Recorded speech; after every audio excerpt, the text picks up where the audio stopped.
I want to bring into this conversation Transportation Secretary Pete Buttigieg, who we should say is speaking in your personal capacity here this evening. Thanks so much for being with us. Thanks for having me on. Yeah. I want to start with a question about the speech you gave last night, because it's the Republican Party that for so long has sought to define what family values are.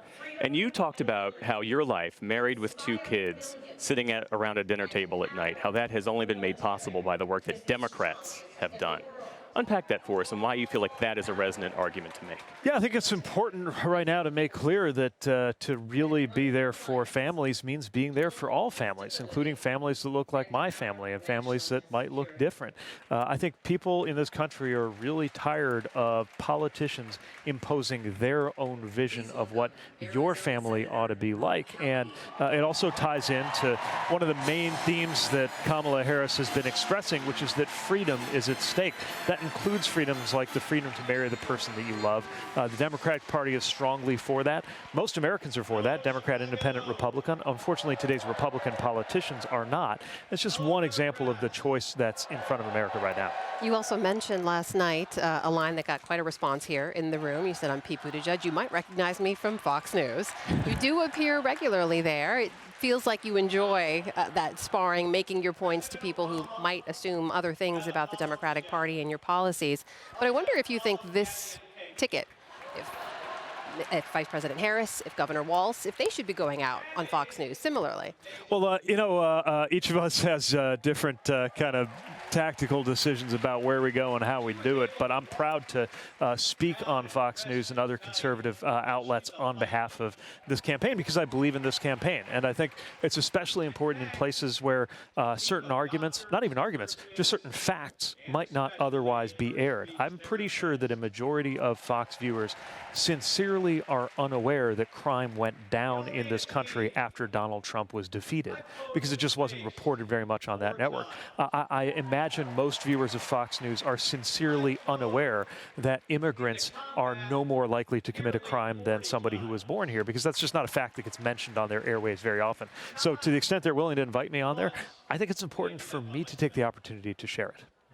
You live in Michigan now. That's a must-win state for the Harris-Walz ticket. We saw a big uncommitted push in Michigan. These are folks who take issue with the U.S. approach to Israel policy. Uncommitted delegate stage to sit in here. They wanted a Palestinian American to have a speaking slot.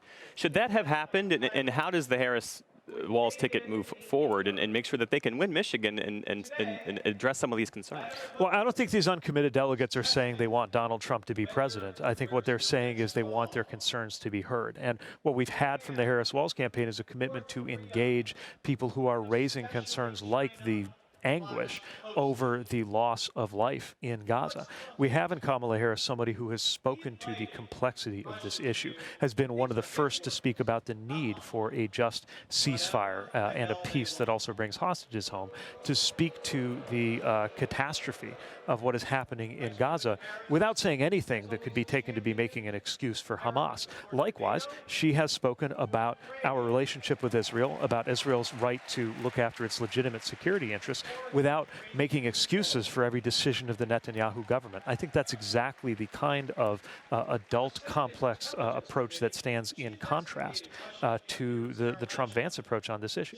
Should the American people expect that a Harris administration would be a continuation of the Biden presidency in many ways? What areas do you think there might be some daylight? Well, I think the job growth will continue. I think the seriousness about climate action will continue, as we just saw in incredibly moving and powerful terms.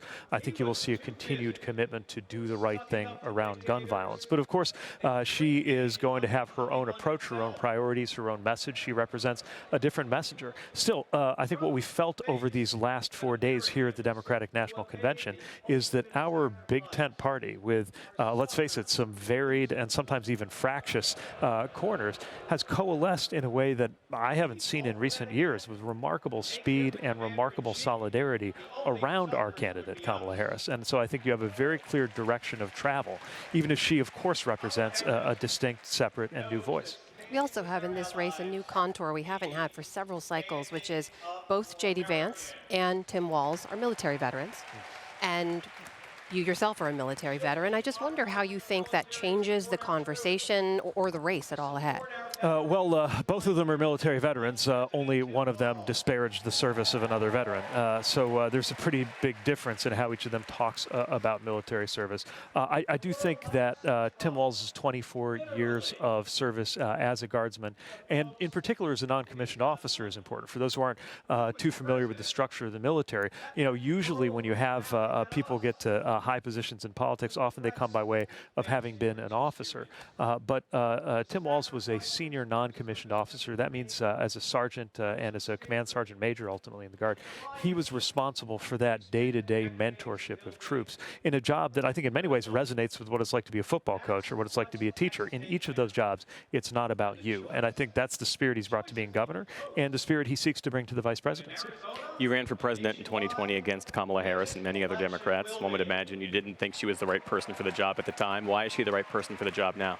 Well, she's demonstrated both as vice president and as leader of our party, her capacity to bring people together, which is so important right now.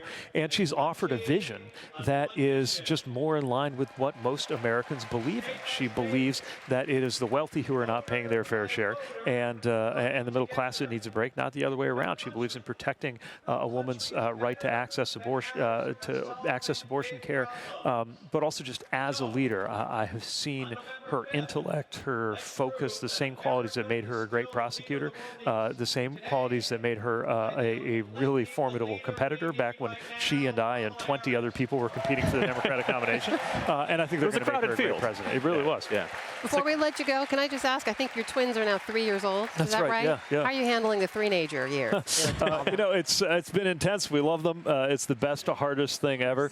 But of course, they also make us think in a new way about the future. We hope and expect our twins will experience the 22nd century, and that gives us a whole different level of obligation to do everything we can, not just as political figures, but just as adults, to make sure we have a good 21st century. Former Mayor of South Bend, Indiana, Secretary of Transportation. We'll do it together. In his personal capacity. Pete Buttigieg. Thanks very much. Thank you. Thanks for